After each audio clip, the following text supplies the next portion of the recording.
Olá, pessoal. Eu sou a Débora Mariano, sou líder de engenharia de dados na Localiza Co. E hoje nós vamos falar sobre um tema que é essencial para qualquer empresa moderna.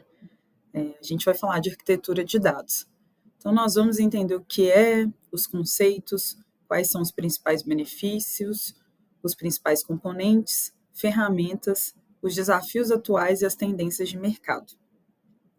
Bom, falando um pouco sobre definição, arquitetura de dados é a estrutura e a organização dos dados dentro de uma empresa. Então, ela define como os dados são coletados, armazenados, gerenciados e utilizados. Ter uma boa arquitetura de dados é crucial para garantir que os dados sejam acessíveis, precisos e seguros. Isso vai permitir com que as empresas tomem decisões cada vez mais informadas e estratégicas. Além disso, é fundamental para toda a operação de processamento de dados, principalmente na era da inteligência artificial.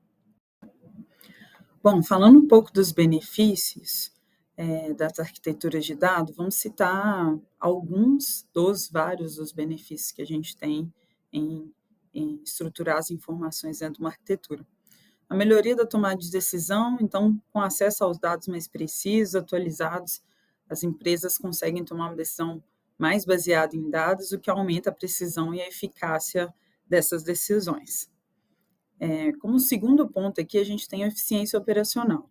Então, a arquitetura de dados ela ajuda a reduzir a redundância e inconsistência, os silos de dados, otimiza os processos e aumenta a eficiência operacional.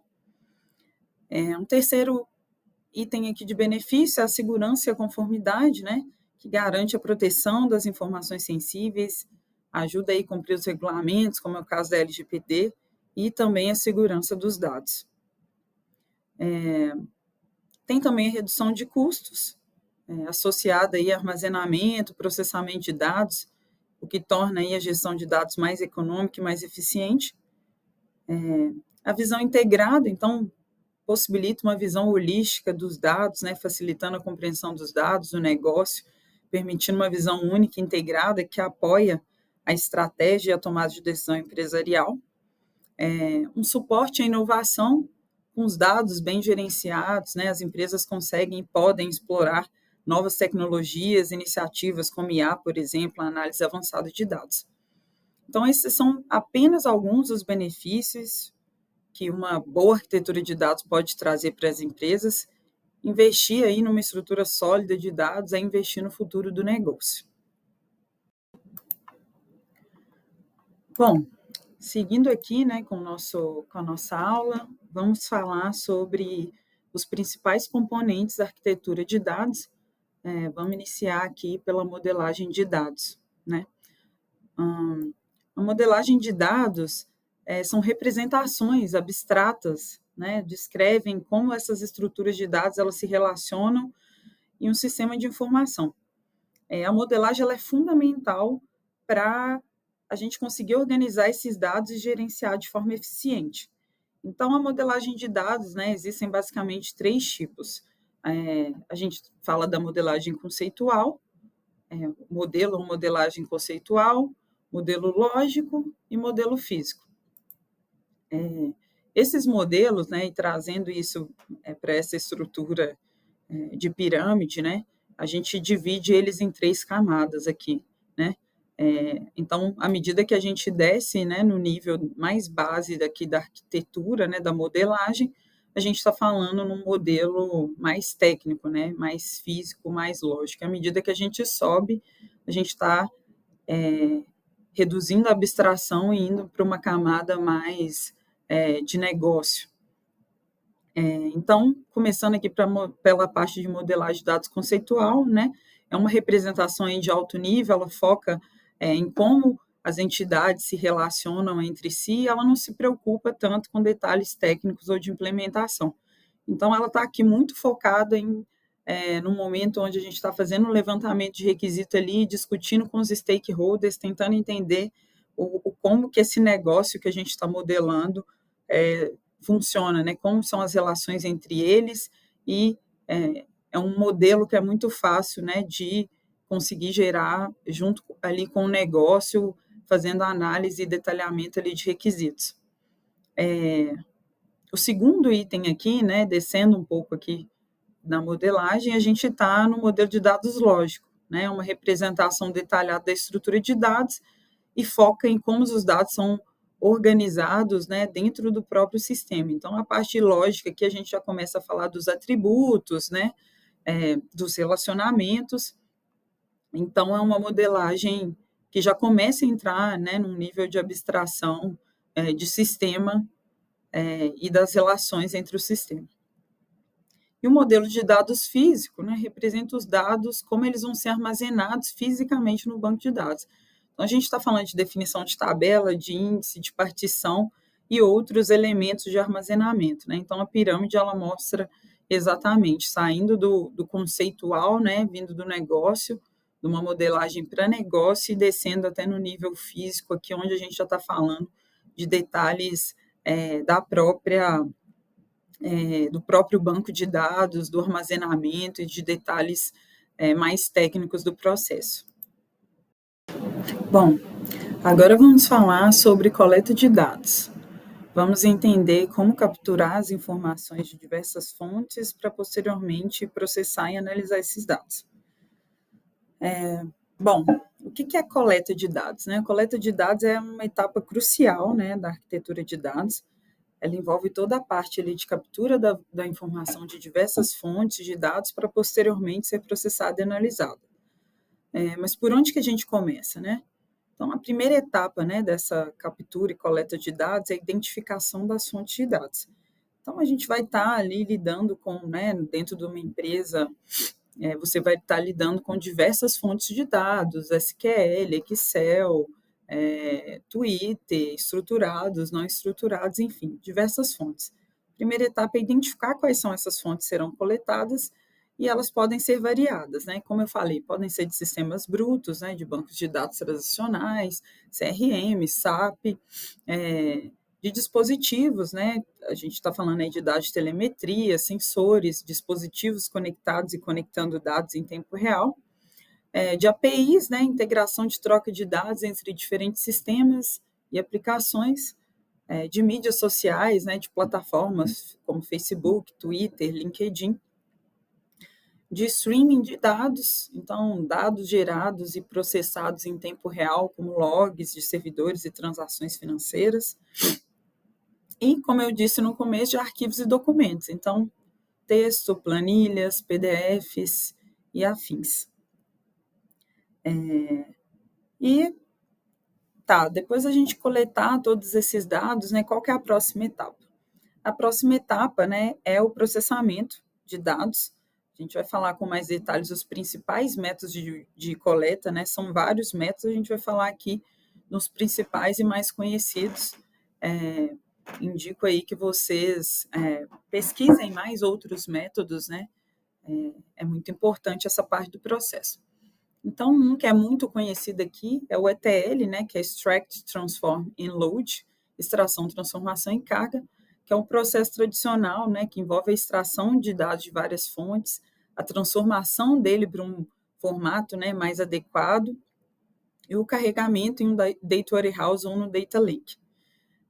Tem também a parte de streaming de dados, né, que é a coleta de dados em tempo real, de fontes aí como sensores, IoT, logs, redes sociais, e também tem as APIs, né, utilizadas aí muitas das vezes para integração e coleta de dados de diferentes serviços e sistemas externos. Então, vamos falar um pouco, né, sobre o ETL. O ETL, como eu disse, né, é a parte de extração, transformação e carga, é muito utilizado, né, em processo de Data Warehouse, é um processo que é utilizado aí para transferir dados de diferentes fontes, converter esses dados num formato, né, estruturado e carregá-los em um sistema de destino. Muito usado em bancos de Data Warehouse, de bancos analíticos. O objetivo final do ETL, né, é oferecer e fornecer dados consistentes de alta qualidade e prontos para análise. Então, se vocês forem analisar, né, o desenho aí na lateral, ele mostra os dados, né, saindo de um database de NoSQL, de arquivos, de APIs e de aplicações de eventos, Esses dados são extraídos, entram, né, numa camada de stage, onde ele é transformado, tratado.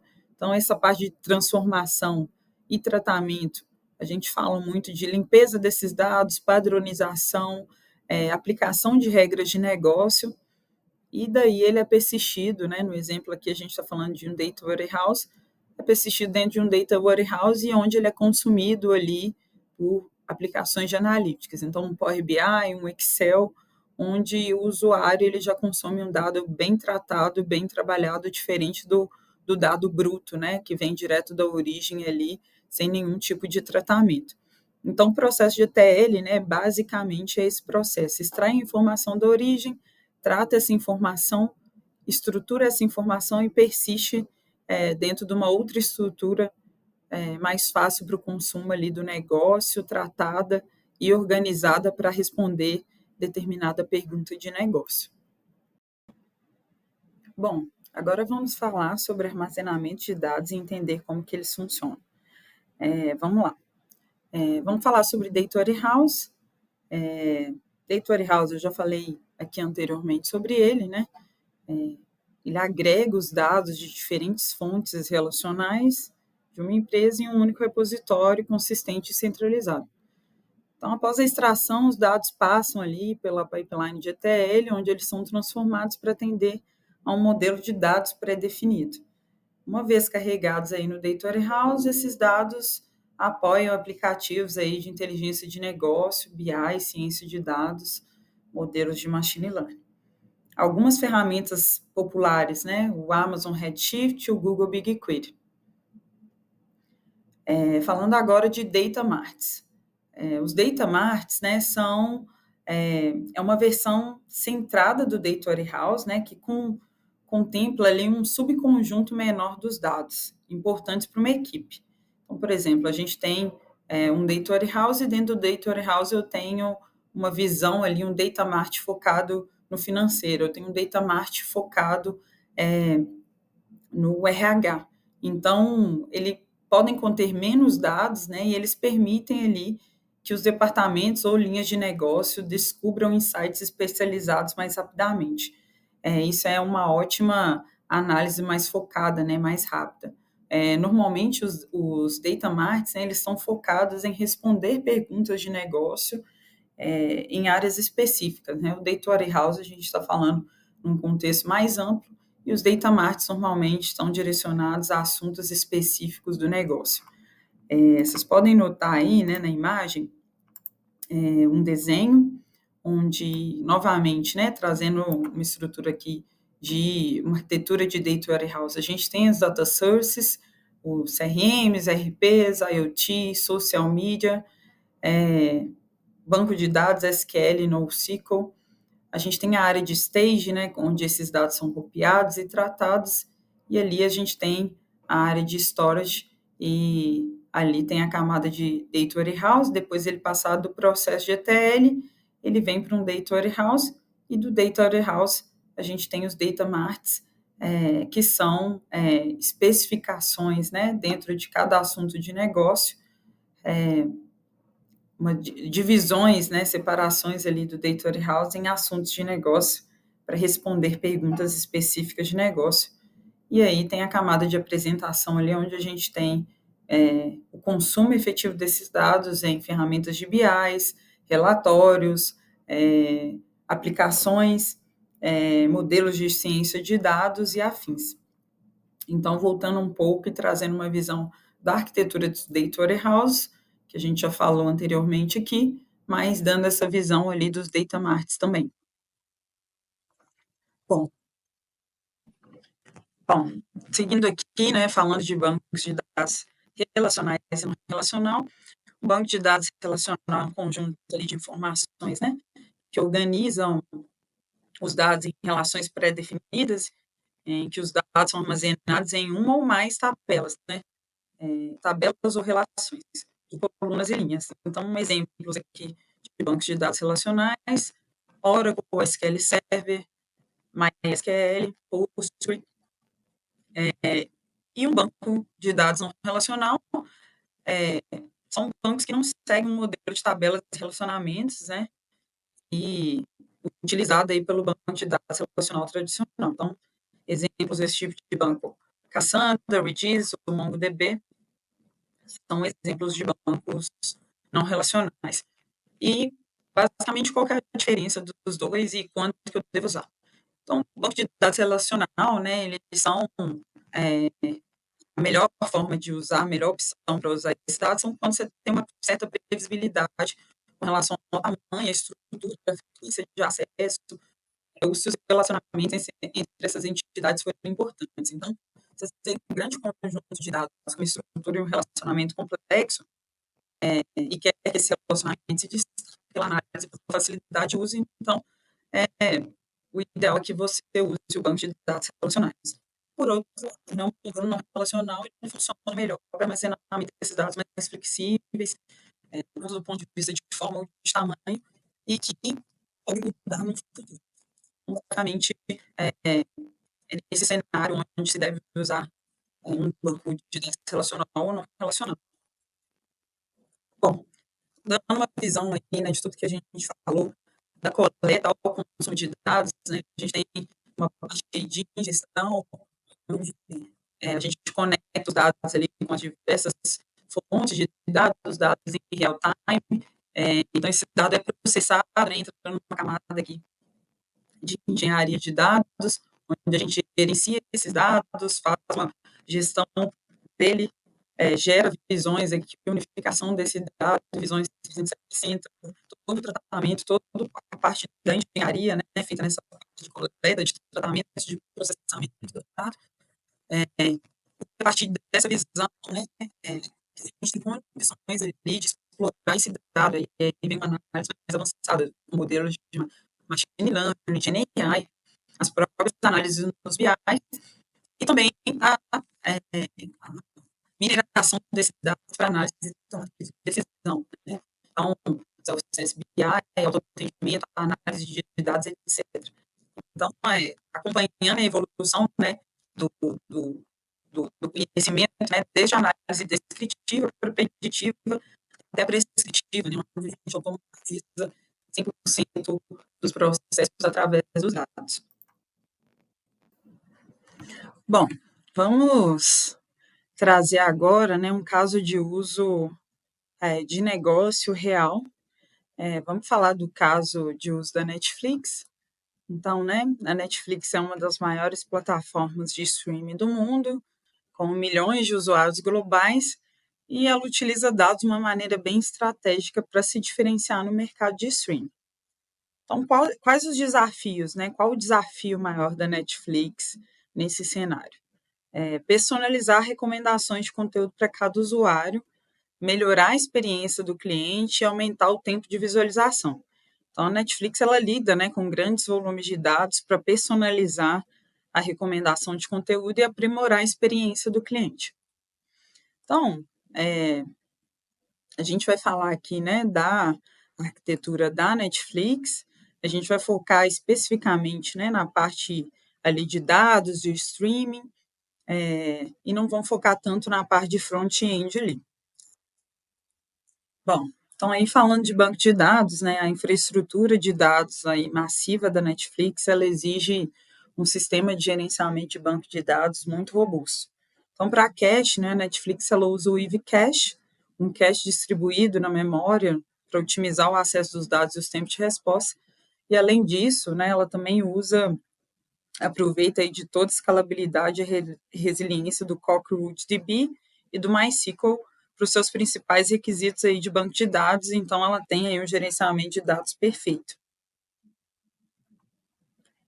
E falando de Big Data, né, a Netflix ela usa o Amazon o S3 e o Redshift e formam aí uma base, né, de armazenamento da parte de toda a parte de Data Warehouse da Netflix, o Iceberg e o Druid, poderosos sistemas aí de dados distribuídos, né, que aprimoram ainda mais a parte de processamento de dados, o Spark e o Flink, como mecanismo de processamento de dados e processamento aí de Big Data, de grandes volumes de dados.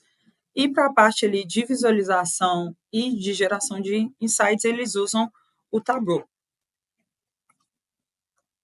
Falando aí de streaming, né, na Netflix, o Kafka e o Flink são uma dupla dinâmica por trás de todo o processamento do dado em tempo real e da entrega de conteúdo. Enquanto o Kafka ali, ele gerencia os fluxos de dados de uma forma muito eficiente, é, o Flink, né, processa é, os dados ali em tempo real, garantindo uma experiência de streaming quase que perfeita para milhões de usuários no mundo aí, e juntos os dois aí permitem que a Netflix esteja muito à frente aí dos concorrentes e em constante evolução nos serviços de streaming também.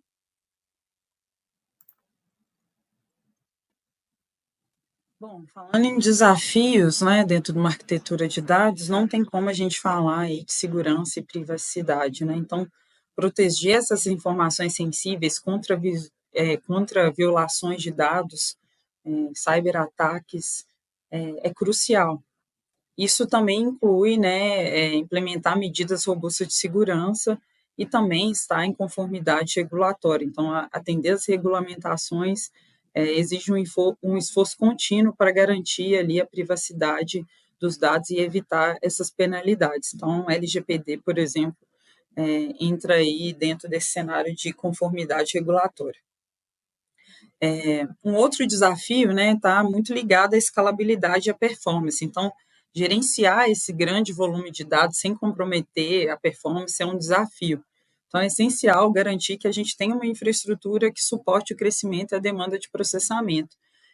Vocês viram aí a arquitetura da própria Netflix, o tanto que é robusta para conseguir suportar todo o negócio e toda a estratégia de dados que ela se propõe. A infraestrutura também tem que ser capaz, né, de suportar esse crescimento dos dados e a demanda de processamento para manter a eficiência e eficácia das operações e também dos custos. Esses são alguns dos desafios fundamentais aí para a gente conseguir garantir, de certa maneira, a integridade, a segurança, a eficiência e a gestão dos dados dentro de uma arquitetura de dados. Bom, vamos falar um pouco então de tendências de mercado nesse cenário de arquitetura de dados. Trouxe aqui duas, né, não vou dizer que são tendências, né, porque Data Mesh já não é tão tendência assim, mas trouxe Data Fabric e Data Mesh para a gente falar um pouco aqui. O Data Mesh, né, é uma abordagem aí que foca, né, numa arquitetura de dados descentralizada para uma gestão de dados analíticos. Então, em vez da gente centralizar os dados, todos os dados, em vez da gente centralizar esses dados em um único repositório, como o Data Warehouse e o Data Lake, o Data Mesh distribui, né, a propriedade desses dados para as equipes específicas aí dos domínios que fazem o gerenciamento e fornecem os dados como um produto. Isso vai permitir ali que os usuários finais acessem e consultem os dados diretamente onde eles estão, sem a necessidade de transportar para um local central. Então, como que funciona essa arquitetura de data mesh, né? A gente tem um time, né, de domínio, e assim, olhando para a própria estrutura, né, de um time de dados tradicional, acaba que a expertise fica muito centralizada, né, dentro do time de dados, e com isso a gente gera uma alta demanda, uma alta dependência, né?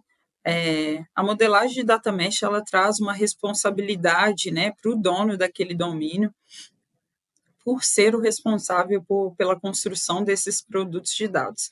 Então, eu tenho um time, né, de domínio, junto com o time de produto, o time de analytics, que trabalha, né, para entregar esses produtos de dados, tudo isso, né, com base numa plataforma de dados que tem toda uma questão de monitoramento, política, de custo, catálogo de dados, uma estrutura que tem uma governança, né, federada, e também tem um time que atua suportando e gerando consultoria de melhores práticas para esse time de domínio e de produtos de dados ali. E à medida que isso vai sendo construído em cima de uma plataforma, e se escala e passa a gerar um valor para o negócio. Quais são os benefícios de Data Mesh? trouxe 4 principais aqui, né? O primeiro é a descentralização da propriedade dos dados. Então, como eu disse, né, isso gera uma autonomia das equipes de domínio na gestão e na análise desses dados, e também tem uma maior responsabilidade e qualidade dos dados, né, uma vez que o dono desse domínio é quem cuida desses produtos de dados. O segundo ponto é que escalabilidade, então, um crescimento sustentável da infra de dados, uma vez, né, que eu tenho isso descentralizado e vários times cuidando, né, para que essa malha de dados ela cresça, uma flexibilidade para adaptar práticas de gestão de dados e às necessidades específicas, né? Como a gente está falando de uma descentralização de produtos de dados por domínio, onde os donos, né, são os próprios domínios que geram essa informação, essa adaptação, né, das regras e das necessidades específicas de cada domínio, ela é mais fácil de se escalar, uma vez que isso não está centralizado num time de analytics que, na maioria das vezes, não tem tanto domínio assim sobre esses produtos de dados, sobre as regras de negócio que operam esses produtos. Melhoria na qualidade de dados, então, tratamento dos dados como um produto, né, focando ali na qualidade, na usabilidade, no ciclo de vida desse produto, melhora a qualidade, além do ciclo de feedback contínuo entre quem produz e quem consome os dados, né, a aproximação do negócio com analytics, com produto aqui, ele facilita com que esses feedbacks, né, esse ciclo de vida, ele seja retroalimentado com mais facilidade. Além disso, governança federada, né, o item 4 aqui, uma consistência, uma padronização desses dados em diferentes domínios. Além disso, uma aplicação de políticas de conformidade e segurança de forma federada, ou seja, né, todos estão sobre a mesma governança nesse cenário de data mesh.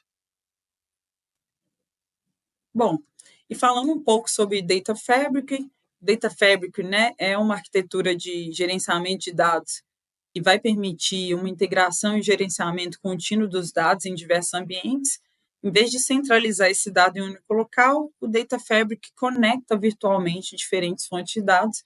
Isso facilita o acesso e a análise sem a necessidade de cópias e de redundância aí. Também citei aqui 4 benefícios do Data Fabric.